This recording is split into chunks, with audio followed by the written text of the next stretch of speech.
There are a good number of tracks in iRacing that are unraceable, but they are hidden in plain sight. So today, let's count down 10 tracks in iRacing that are modeled into the game but undrivable. Call these tracks Easter eggs, call them unfinished content, but in reality there are many reasons why these tracks just did not end up in the game, so we can talk about them one by one, starting with number 10. At number 10 are the Neil Howard rally stages of Oulton Park. Oulton Park in many ways is known just as much for its rally as it is for its track racing.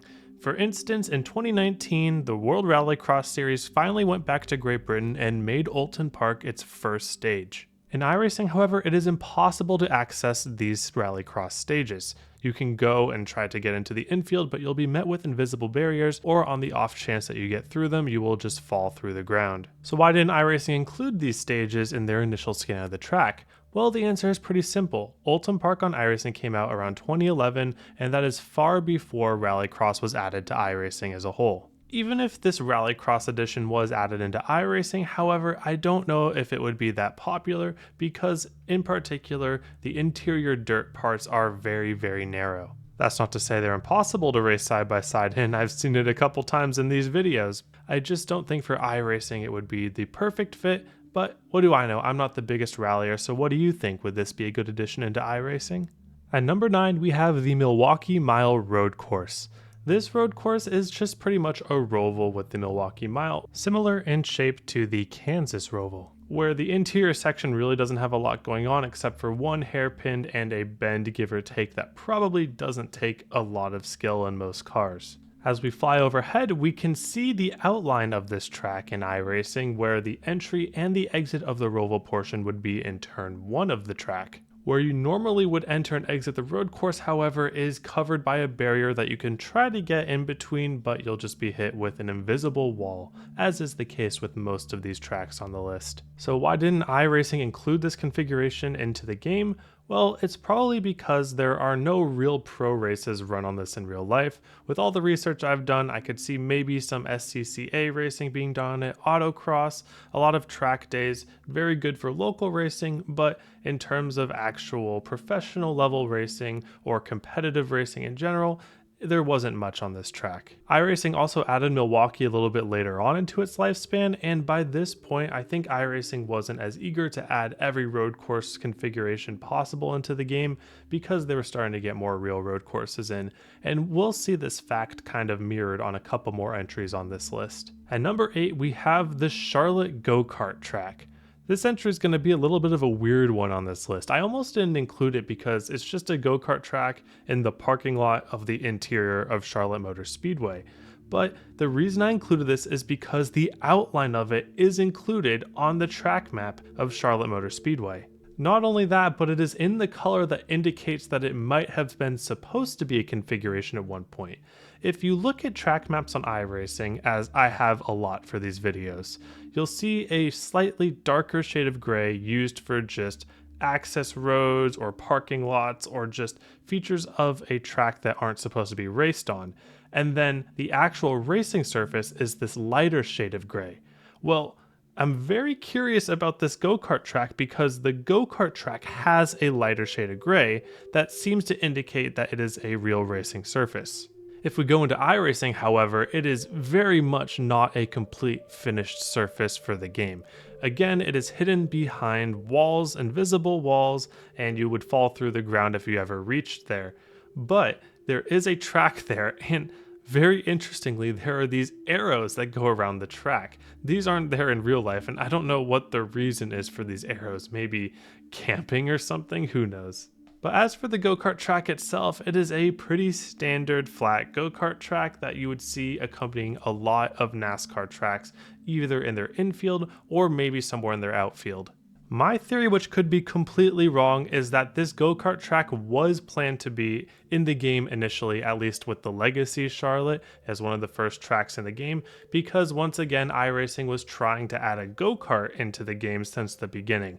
But as plans fell from that by the wayside, then there was no need for this go-kart track, because what's going to race around there? Like the Formula V exactly, maybe. At number 7, we have the one track that I guess technically you could drive on if you wanted, and that is the Daytona Battle of the Beach configuration. In the mid-2010s, there was a race run on the backstretch of Daytona that basically made a temporary Legends Oval type course on the Daytona track. Since the barriers for this temporary racetrack were mostly tire barriers and other temporary type structures, there really isn't any trace of this track on Daytona. But what is interesting is I have heard from multiple sources that iRacing was planning on adding this configuration into the game at one point. I've heard people say that they have raced this track in the alpha build of iRacing, which would make sense, but apparently it is no longer in the alpha build because the real life track doesn't exist anymore, or at least hasn't been built in years, so there is no real reason for iRacing to add a dead track onto the service. If they did add it though, it would just be another Legends Oval. I cover those a lot in these videos, and as funny as some of the aesthetics are, a regular oval-shaped Legends Oval at the end of the day is going to race very similar to some others on the service already. At number 6, we have the Pocono Road Courses. Yes, I have talked about Pocono Road Courses on this channel before, so why are they inaccessible and hidden in plain sight? Well, the answer is the new scan of Pocono. For some reason, iRacing, when scanning the newer version of Pocono, did not include any of the road courses along with it. You can still see their outlines as you're flying over the infield, but this part of the track and any of the infield in general is just completely inaccessible. The Pocono road courses are a pretty love it or hate it experience. I've seen a lot of people say that it's pretty good, and I've seen a lot of people just not enjoy it at all, but I would have at least liked to see the new Pocono road courses added onto iRacing because there were some configuration changes between when iRacing scanned legacy Pocono road courses and when iRacing scanned the new Pocono Oval. For example, the shape of the North course is pretty much completely changed, and there is this alternate configuration that is a completely interior road course that never made it into iRacing at all, even in the legacy track. Again, it kind of makes sense for iRacing not to add these road courses in though, because they have a lot of real road courses that they're adding into the service very often, and there isn't much competitive professional type racing going on at the track these days. Of course, Pocono hosts a lot of track days, but it seems like at this point, iRacing is beyond the years of just scanning anything and everything. At number 5, we have another NASCAR roval, and that is the Nashville Superspeedway road course. I'm sorry, I hate saying Nashville Superspeedway. It's so dumb to me. It's less than a mile and a half track. Why is it called a Superspeedway? Honestly, out of all of the rovals I've covered on this channel, this one stands out to me for some reason, and I think it's because of all the different entry and exit points onto the NASCAR oval itself. You get off of the banking on turn 1 to make an entrance onto the infield somewhere around turn 2, and then you come back on to the NASCAR oval on the backstretch before leaving it again for a chicane type series, and then come back off onto the banking by around pit road. How interesting of racing would this be? I'm not 100% sure, as I've never driven it on anything, but we have the overhead view provided of sort of the guts of the track. Again, I think the reason that this track is not included in iRacing is because it was an oval that was later added into the game where iRacing didn't need road courses as much, and also the only activity that I see on this track are SCCA track days, so no IMSA, no competitive professional series running here, so I think iRacing kind of just skips those configurations when that happens. But I would like to see this configuration added onto iRacing because I think at the end of the day, we have a lot of rovals that race more or less the same, and this one has the potential to be just different enough to find its place into iRacing. Or maybe I'm biased of it because it looks like the Discord logo. At number 4, we have the Lime Rock Park Go-Kart track. Now, this go-kart track is not exactly like the one I was talking about earlier with Charlotte Motor Speedway, because this does not have that slightly illuminated line that would indicate that it was supposed to be a configuration in iRacing. But that's not going to stop me from talking about it though, because it has something that I like more than anything else in racing, and that is kidney bean shaped ovals. Oh, you thought I was done talking about the Ohio Oval? Well, I'll raise you one. How about an Ohio Oval in Connecticut? A Connecticut Oval.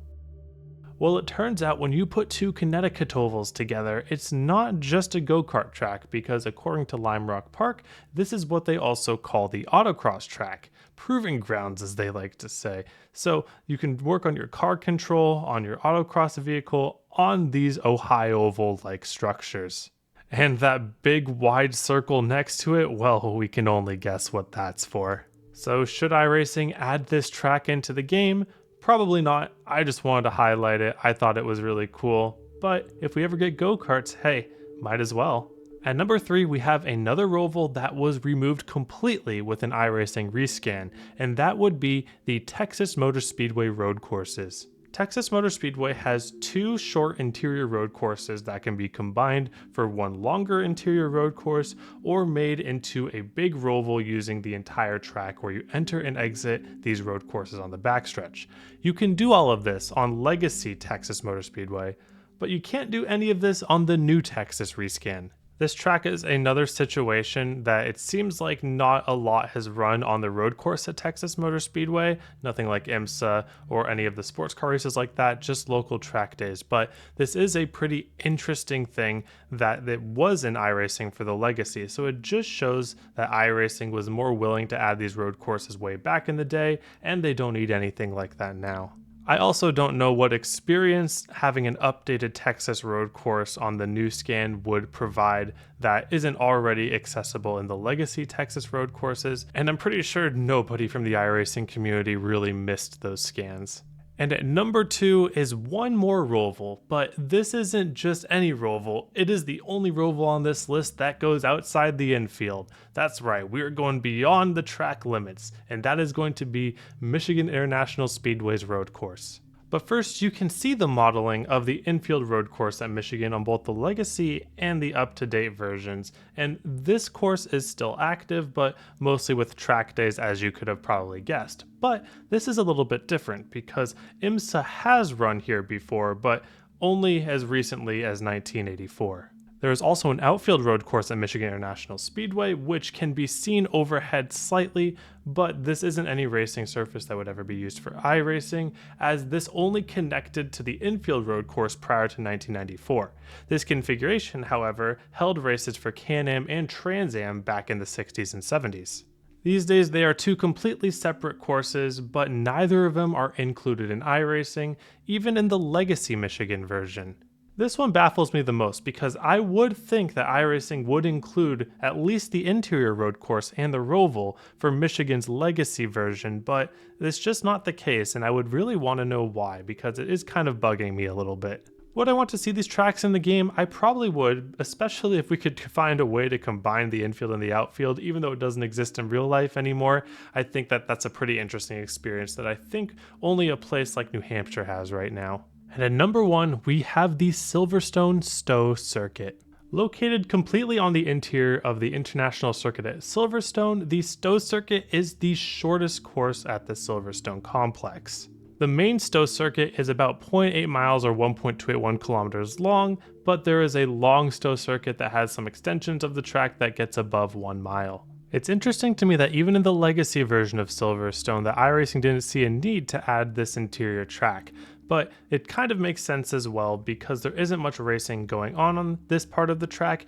It's mostly used for the F1 driving experience that you can sign up for and race the single-seater cars in. Still though, I think that this would be a good addition to iRacing for at least the lower power open wheel cars. So I guess I do understand why iRacing never added this in the first place. There isn't much real racing going on here, but come on, that hasn't stopped iRacing from adding really dumb small circuits for other tracks before. Let me know in the comments below which of these tracks you'd like to see in iRacing and which you could probably do without. Alright, thank you all for watching, hope you all have a wonderful day, and I hope to see you all on the track.